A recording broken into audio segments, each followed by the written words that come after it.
Ψάρεμα με ελεύθερη κατάδυση. Μια ενασχόληση ή τρόπος ζωής? Η φωνή της θάλασσας. Ένας ψίθυρος μυσταγωγικός στην ψυχή του θηρευτή. Ένας συντονισμός ανάμεσα στη γενετική του μνήμη και σε ένα αιχμάλωτο στην αναπνοή του παρόν.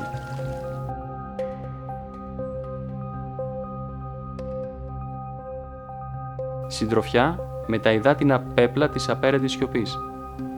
Σε ένα κόσμο στερημένο από λόγια, αλλά γεμάτο απαντήσεις. Παγιδευμένος στην αγκαλιά των ενστίκτων, σε μια διαρκή αναμέτρηση με την υπέρβαση. Δεσμότης, αλλά συνάμα ελεύθερος.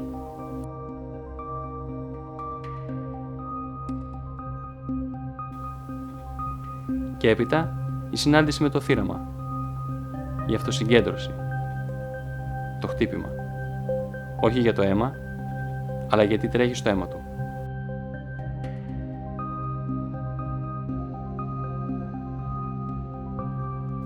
Στο συγκεκριμένο επεισόδιο θα παρακολουθήσουμε χτυπήματα και τεχνικές προσέγγισης για ένα ψάρι που αποτελεί συνώνυμο του βάθος.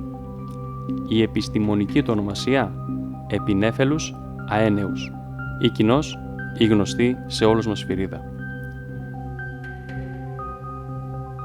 Παρόλο που οι τόποι διαβίωσης του συγκεκριμένου είδους συναντώνται σε μεγάλα βάθη, ειδικά τους καλοκαιρινούς μήνες, εμείς εστιάζουμε αποκλειστικά σε βάθη που δεν ξεπερνούν, όπως επισημαίνει και ο τίτλος της σειράς, τα 10 μέτρα.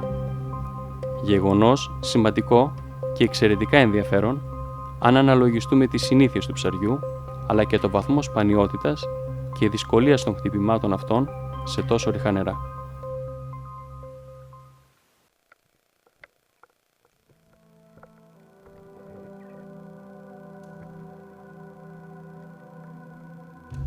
Καταδύομαι με σκοπό το καρτέρι σε γνωστό τόπο, έχοντας στα χέρια μου μεγάλο όπλο.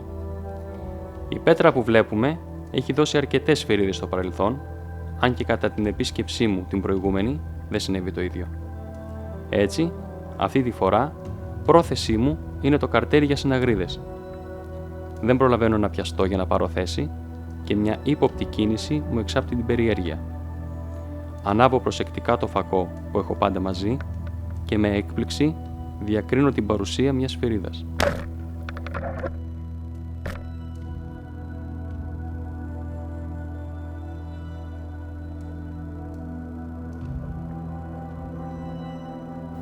Ένα ευχάριστο ξάφνιασμα με αποτέλεσμα ένα πολύ ωραίο ψάρι, αλλά ταυτόχρονα και μια δόση σοφίας.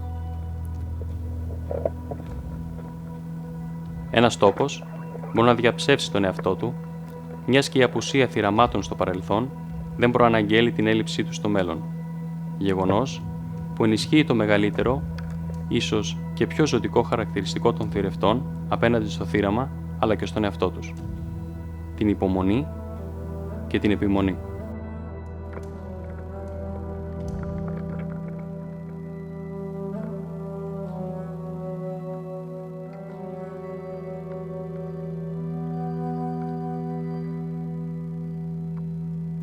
Αλλάζω μεριά και όπλο. Ήδη από την επιφάνεια έχω διακρίνει ένα ψάρι να κινείται ανήσυχα και νευρικά. Κάτι που με κάνει να καταδυθώ όσο πιο διακριτικά γίνεται. Για να πετύχω κάτι τέτοιο, αύξησα το βάρος στη ζώνη μου, κάτι ίσως αδόκιμο τεχνικά, ωστόσο απαραίτητο ψαρευτικά μόνο σε μικρά βάθη, μιας και μου επιτρέπει λιγότερη σωματική κίνηση, εξασφαλίζοντας ταυτόχρονα θόρυβη κατάδυση.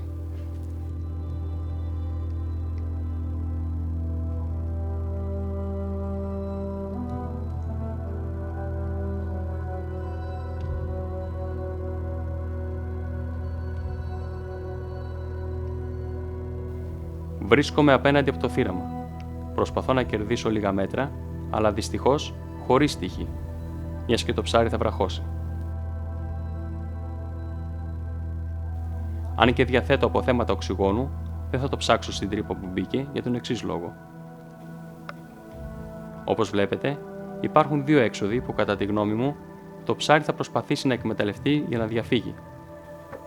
κάτι που συνηθίζουν οι σφυρίδες, ειδικά όταν είναι τόσο νευρικές και βραχώνουν επιπόλαια.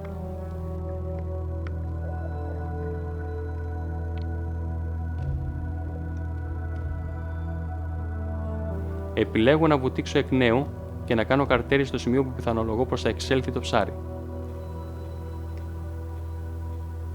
Δεν προλαβαίνω να κουμπίσω στο βυθό και η σκέψη μου επιβεβαιώνεται με τον καλύτερο δυνατό τρόπο, δίνοντάς μου τη δυνατότητα για μια ωραία και εντυπωσιακή σύλληψη εκτός θαλαμιού.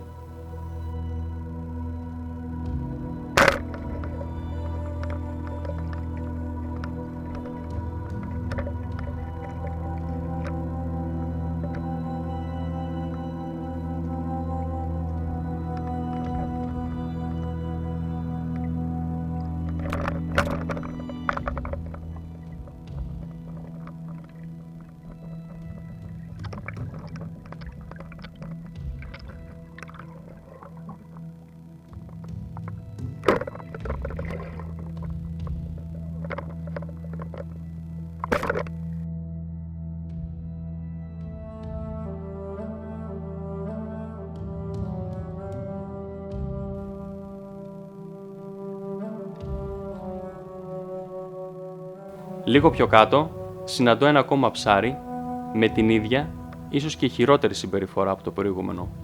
Γεγονός που ενισχύει την άποψη, χαριτολογώντας, πως το συγκεκριμένο είδος αντιμετωπίζει ψυχολογικά προβλήματα. Για καλή μου τύχη, βραχώνει σε γνωστό μου θαλάμι, από το οποίο δεν υπάρχει άλλη έξοδος διαφυγής. Απλή ιστορία σκέφτηκα, επιχειρώντας μια εύκολη βουτιά, μην υπολογίζοντας ωστόσο τον παράγοντα εκτείναξης του ψαριού.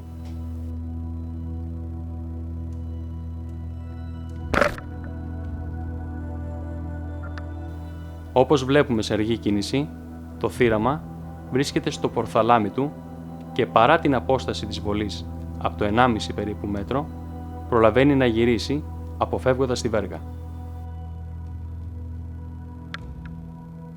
Στην επόμενη βουτιά, το ψάρι είναι πλέον ανήμπορο να αντιδράσει.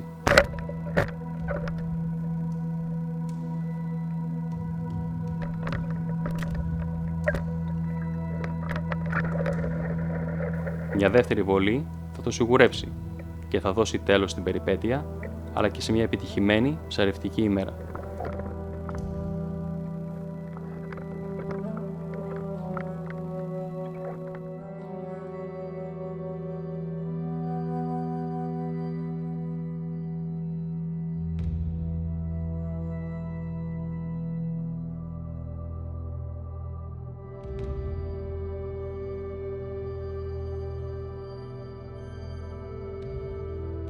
Εδώ, κάνοντας ένα αναγνωριστικό πλανάρισμα, βλέπω το ψάρι, το οποίο σε αντίθεση με τις προαναφερθήσεις περιπτώσεις, κάθεται απέναντί μου ακίνητο, σχεδόν οχελικό, δίχως σύγχρονος νευρικότητας και ανησυχίας, παρά το γεγονός της πλήρους έκθεσης, θηρευτή και θυράματος, το ψάρι παραμένει ακίνητο, κατά την ήρεμη και προσεκτική προσέγγισή μου,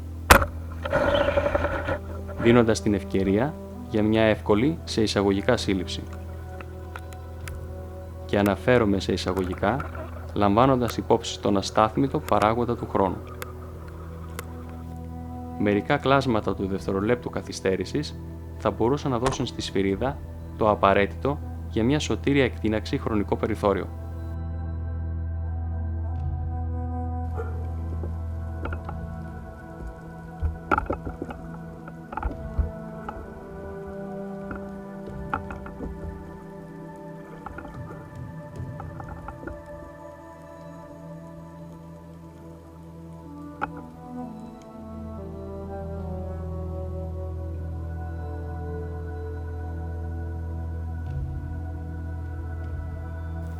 Τα όπλα που χρησιμοποιώ είναι συνήθως μικρά, δηλαδή 75 εκατοστά και 90.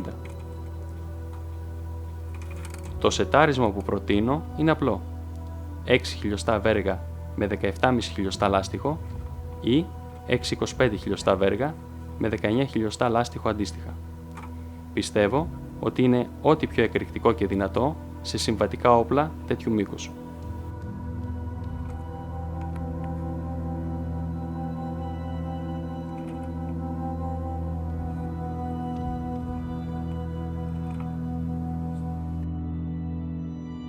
Όπως αναφέραμε και στην αρχή του επεισοδίου μας, η σφυρίδα είναι είδος που ζει σε μεγάλα βάθη και ίσως παλαιότερα σε πολύ μεγαλύτερα.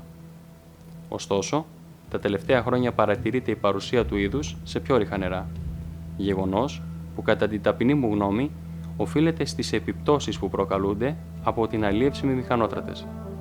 Οι μηχανότρατες βυθού ως επιτοπλίστων συλλέγουν τα λεγόμενα βενθονικά είδη, δηλαδή αυτά που ζουν κοντά ή πάνω στον πυθμένα, καταστρέφοντας στο διάβα τους την βλάστηση του βυθού και το γόνο, με σοβαρές επιπτώσεις σε ξέρες και γενικότερα στο οικοσύστημα. Η σφυρίδα, σε αντίθεση με τα υπόλοιπα μαύρα ψάρια, επιλέγει να αναζητά την τροφή της σε λασπότοπους και τραγάνες και όχι τόσο σε άγριους βυθούς, ενώ συνηθίζει να κυνηγά μακριά από το θαλάμι της. Αντιλαμβανόμαστε έτσι την άμεση επίδραση και τις επιπτώσεις που μπορεί να έχει ο έντονα παρεμβατικός χαρακτήρας της αλίευσης με τράτα στις συνήθειες και εν γέννη στον τρόπο ζωής της σφυρίδας, εκτοπίζοντάς την από το φυσικό της χώρο και αναγκάζοντάς την να μετακινείται σε όλο και μικρότερα βάθη.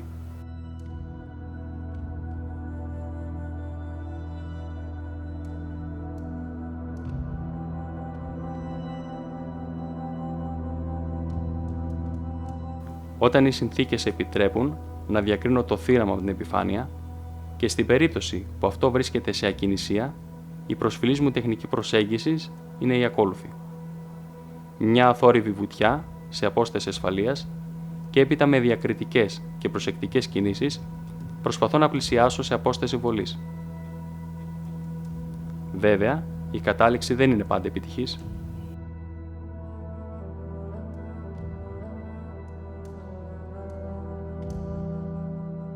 Το ψάρι τρομαγμένο από την προηγούμενη βουτιά μου στέκεται μπροστά από το προσωρινό του θαλάμι, γεγονός που το κάνει να νιώθει ασφαλές, ενώ ταυτόχρονα καλύπτεται από το βράχο νομίζοντας ότι είναι αθέατο.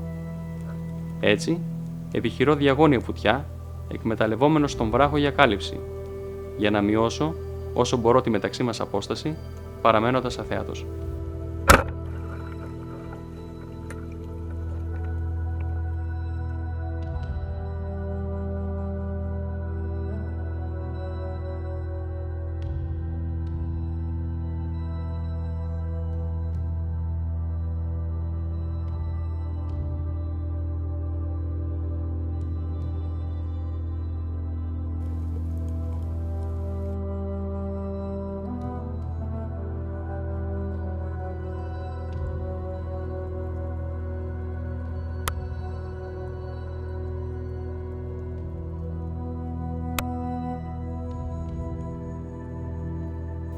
Εδώ, σε παρόμοια, όπως και προηγουμένως περίπτωση, όλα εξελίσσονται ομαλά και βάσει σχεδίου. Η σφυρίδα ακίνητη ακουμπάει πάνω στα νεκρά φύκια χωρίς καμία κάλυψη, τελείως εκτεθειμένη, με μοναδικό της όπλο την τέλεια παραλλαγή της.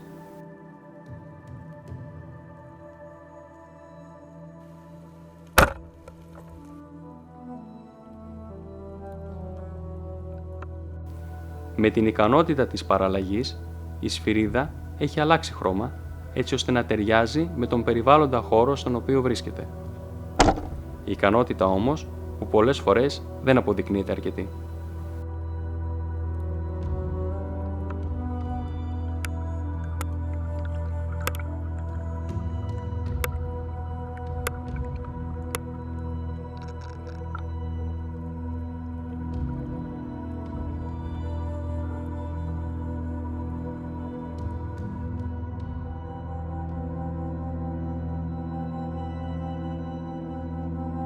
Οι σφυρίδες στις μέρες μας αποτελούν τη νούμερο 1 επιλογή για αρκετούς ψαροτουφεκάδες, αφού δεν είναι λίγοι αυτοί που αφιερώνουν ολόκληρο το ψάρεμά τους, όχι μόνο για τη σύλληψη, αλλά και για την ανίχνευσή τους, καθώς πρόκειται για ψάρι ικανό να βρίσκεται σε μέρη χωρίς έντονο ψαρευτικό ενδιαφέρον, όπως η συγκεκριμένη.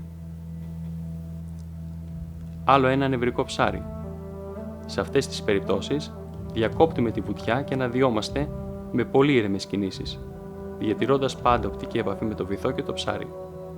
Φυσικά, αν η διάβια των νερών αλλά και το βάθος επιτρέπουν κάτι τέτοιο. Το θύραμα τρομαγμένο βραχώνει επιπόλαια σε μια εύκολη πέτρα, δημιουργώντας μου αισιοδοξία και σιγουριά για την έκβαση της βουτιάς. Ωστόσο, βρίσκομαι πάντα σε εγρήγορση, γιατί παρά τις ευνοϊκές συνθήκες, θα ήταν επιπόλαιο από μέρους μου να υποτιμήσω ένα τέτοιο ψάρι. Έτσι, φτάνοντας στο βυθό, καλύπτω με το σώμα μου τη δεξιά μεριά της πέτρας, ενώ με τεντωμένο το χέρι μου φέγγω το φακό μου στην αριστερή της. Προσπαθώ με τον τρόπο αυτό να περιορίσω μέσα στην πέτρα το αρκετά ανήσυχο ακόμα ψάρι, αποτρέποντάς το από το να ξεμπουκάρει.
Το ψάρεμα τελείωσε και έφτασε η ώρα της επιστροφής. Με μια επίγευση αναπόλυσης και προσμονής, το καταπονημένο σώμα βρίσκει παρηγοριά στην ικανοποίηση μιας καλής ψαριάς.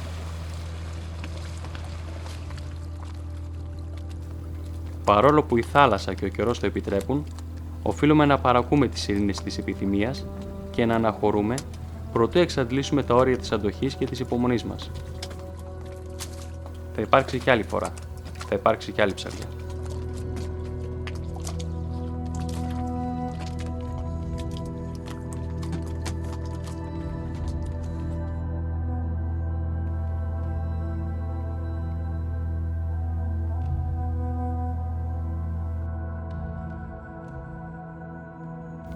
Καταδύομαι σε γνωστό μου θαλάμι που στο παρελθόν είχε αποδεχτεί αρκετά γενναιόδωρο. Φτάνοντας στον προθάλαμο, η βιασύνη μου να ανάψω το φακό, παράλληλα με την καθυστέρηση της βολής και το ότι επρόκειτο για διαμπερή πέτρα, δίνουν τη δυνατότητα στο ψάρι να ξεφύγει.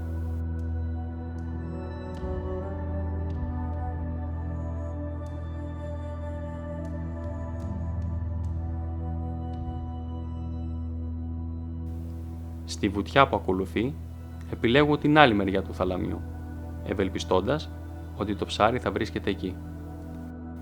Έπειτα από το απαραίτητο κρυφτό γνωριμίας, το ψάρι κοντοστέκεται για λίγο, δίνοντάς μου την ευκαιρία για βολή.